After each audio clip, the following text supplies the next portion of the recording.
চিন্ময়রে সামনে রাখছে, হ্যাঁ, গেরুয়া বসন আছে, সঙ্গে আরও কিছু সাধু সন্ন্যাসী, এবং আপনি দেখবেন লিডারশিপে কিন্তু সব গেরুয়াধারী, এবং তারা বলেও, জি আমি তো লালদিঘির ময়দানে দেখলাম কোনো হোয়াইট ড্রেসওয়ালা কাউকে তো বক্তব্য রাখতে দেয় নাই, না তারা বলেছে। এবং এইসব সাধুরা বিভিন্ন আশ্রমে থাকে, হ্যাঁ, মঠ মন্দির আশ্রম, হ্যাঁ, সীতাকুণ্ড থেকে শুরু করে একেবারে কক্সবাজারের সমস্ত সাধু ধরে নিয়ে আসছে। তা এখন সাধুদের প্রতি সাধারণ মানুষের একটা ভক্তি শ্রদ্ধা থাকে, সব সাধুদের না, এবং অনুসারীও থাকে তাদের হাজার হাজার লক্ষ লক্ষ।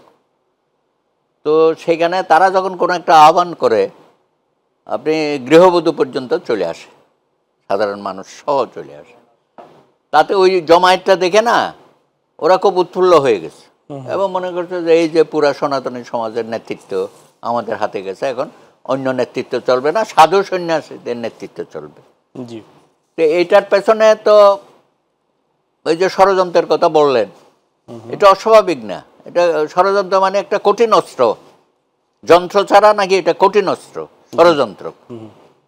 তো সেই ষড়যন্ত্রের মধ্যে পতিত সরকারের দোসররা ঢুকে গেছে, হ্যাঁ, ছাত্রলীগে যেটা এখন নিষিদ্ধ করা হয়েছে, অনেক অপকর্মের সাথে সম্পৃক্ত।